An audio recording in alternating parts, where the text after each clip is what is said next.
Hello बच्चों, स्वागत है आप सभी का अर्जुन मैथ क्लासिक चैनल पर। चलिए कक्षा 6 गणित में चैप्टर नंबर 5 पढ़ रहे हैं और इसकी प्रश्नावली पढ़ रहे हैं 5.3। प्रश्नावली 5.3 का आज दूसरा क्वेश्चन करेंगे। तो चलिए क्वेश्चन नंबर 2 देखते हैं।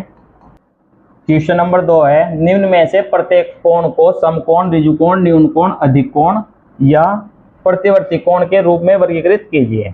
तो देखिए यहाँ पर हम कोण इससे पहले वाली वीडियो में भी समझ चुके हैं, ठीक है। तो दोबारा से फिर हम यहाँ पर कोणों को समझते हैं।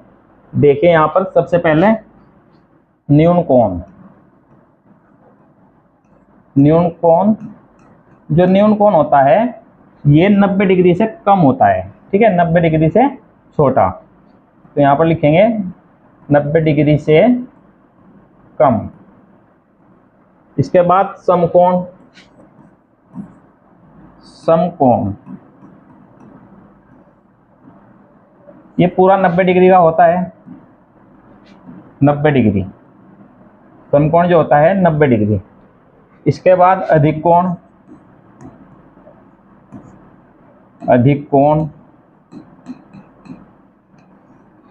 अधिकोण 90 डिग्री से ज़्यादा और 180 डिग्री से कम। 90 से ज़्यादा और 180 से कम।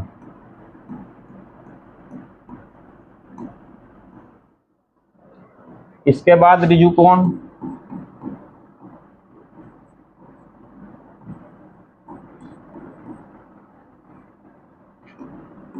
ऋजुकोण पूरा 180 डिग्री का होता है, ठीक है,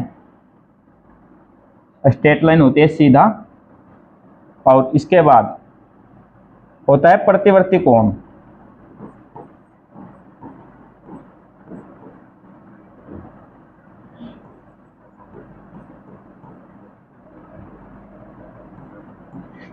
प्रतिवर्ती कोण 180 डिग्री से ज़्यादा होता है और 360 डिग्री से कम होता है। तो यहाँ पर लिखेंगे 180 डिग्री से ज़्यादा,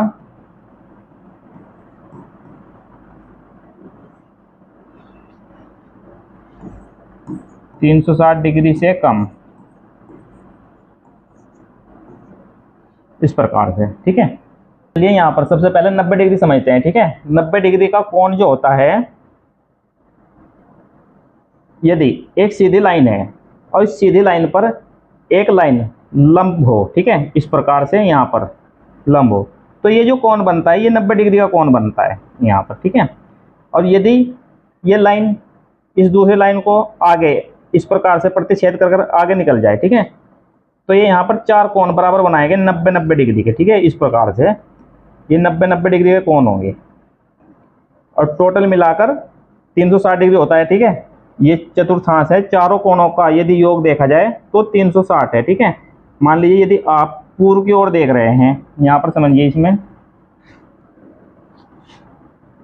यदि आप यहाँ पर पूर्व की ओर देख रहे हैं, ठीक है, और अपना पूरा एक चक्कर लगा दें और पूर्व की ओर ही देखने लगे, ठीक है, घूम जाएं पूरा, ठीक है, इस प्रकार से घूमकर पूर्व की ओर ही देखने लगे, तो ये 360 डिग्री का आपका एक संपूर्ण कोण बनेगा, ठीक है, पूरा कोण, संपूर्ण कोण, ठीक है, 360 डिग्री इस प्रकार से। तो 90 डिग्री का और 360 डिग्री आप समझ चुके हैं। इसके बाद देखते हैं 180 डिग्री।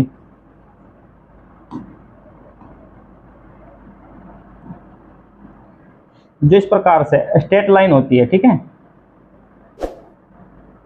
तो यहाँ पर ये 180 डिग्री का कोण बनता है, सीधी लाइन पर ये 180 डिग्री का कोण बनता है। अब न्यून कोण और अधिक कोण, ठीक है, तो यहाँ पर देखिए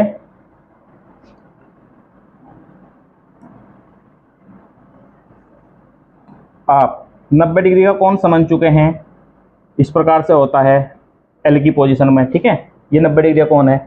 यदि 90 डिग्री से कम का कोण हो तो वो न्यून कोण होगा। मान लीजिए 90 डिग्री से कम,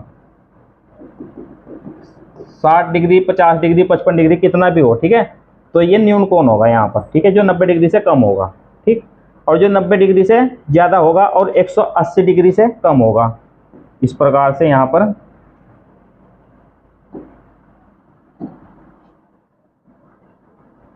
देखिए ये इतना 180 डिग्री है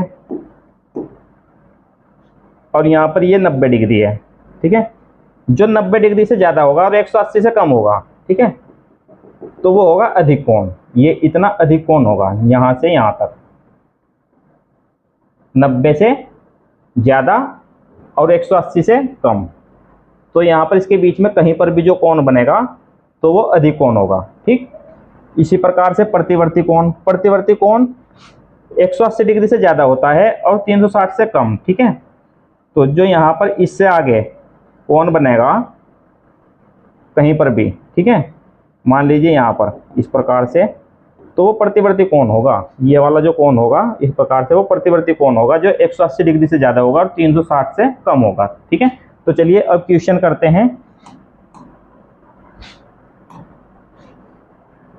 तो यहाँ पर देखिए ये जो कोण दिया गया है, ठीक है, ये एल की पोजीशन से कम है। हम जानते हैं जो एल की पोजीशन में होगा वो 90 डिग्री का होगा। ठीक है, तो इसमें देखिए ये एल की पोजीशन से कम है, छोटा है। ठीक है, ये इस प्रकार से है, तो ये क्या है, न्यून कोण है। देखने से ही पता चल रहा है। ठीक है, चांदे से भी आप माप सकते हैं, यदि 90 डिग्री से कम हो तो वो न्यून कोण होता है। तो चलिए यहाँ पर चंदे की हेल्प भी लेते हैं।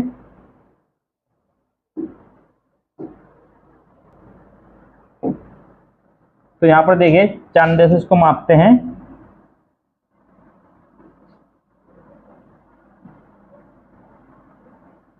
इसमें देखिए यहाँ पर जो ये बिंदु है जहाँ से दोनों किरण निकलती है, तो चांदे में यहाँ पर ये वाला बिंदु इससे मिला देंगे। ठीक है, फिर इसकी लाइन को चांदे की लाइन से मिला देंगे। यहाँ पर देखिए इसको इस प्रकार से,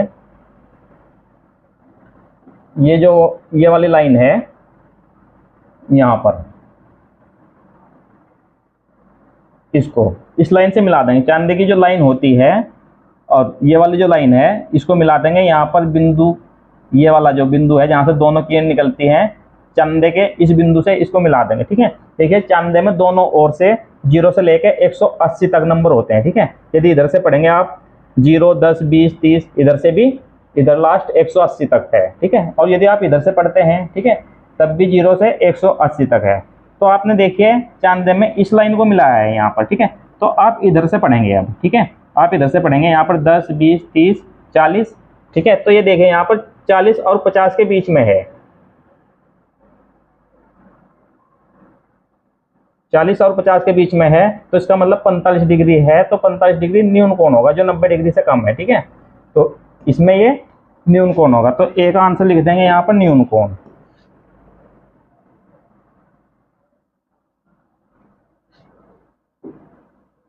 ए न्यून कोण।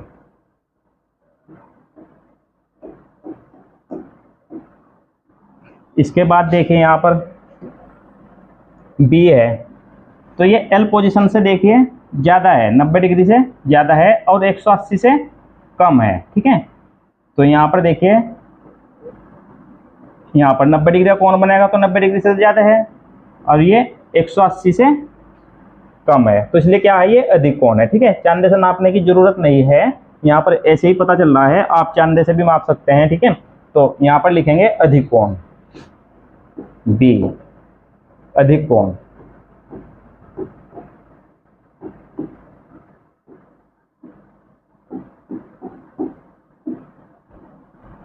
इसके बाद सी देखें, यहाँ पर ये 90 डिग्री का कोण है, क्योंकि यहाँ पर देखिए सीधी लाइन है और इस पे ये नीचे की ओर ये जो लाइन है ये लंब है इस पे, तो यहाँ पर ये जो कोण बना है ये 90 डिग्री का कोण है। ठीक है, तो सी को लिखेंगे समकोण। जो 90 डिग्री का कोण बनेगा वो होता है समकोण, समकोण।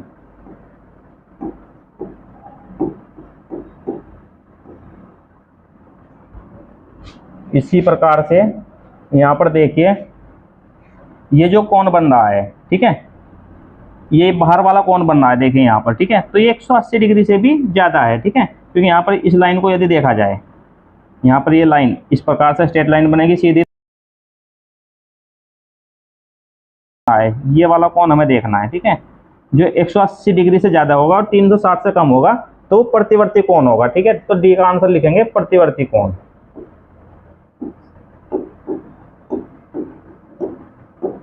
प्रतिवर्ती कोण।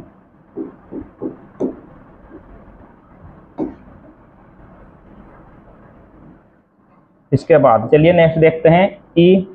तो देखिए इसमें ये वाला कोण पूछा गया है, यहाँ पर ये स्ट्रेट लाइन बन रही है सीधी, ठीक है, सीधी लाइन पर बनता है 180 डिग्री, और 180 डिग्री को बोलते हैं रिजु कोण। तो एक आ जाएगा रिजु कोण।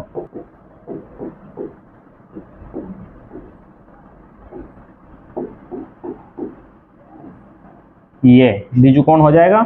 इसके बाद एफ देखें यहाँ पर, ये वाला जो कोण बना है यहाँ पर, ये 90 डिग्री से कम है, ठीक है, क्योंकि 90 डिग्री इस प्रकार से होता एल की पोजीशन में, ठीक है, तो ये इससे कम है, तो क्या है, न्यून कोण है। इसी प्रकार से यहाँ पर भी इसको समझिए, ये भी 90 डिग्री से कम है, ठीक है, क्योंकि देखिए यहाँ पर 90 डिग्री यहाँ पर बनता और ये यहाँ पर इस प्रकार से बनना है, तो ये वाला कोण भी 90 डिग्री से कम है, ठीक है, तो दोनों कोण 90 डिग्री से कम है। जो 90 डिग्री से कम होता है उसे कहते हैं न्यून कोण। तो एफ का लिखेंगे न्यून कोण।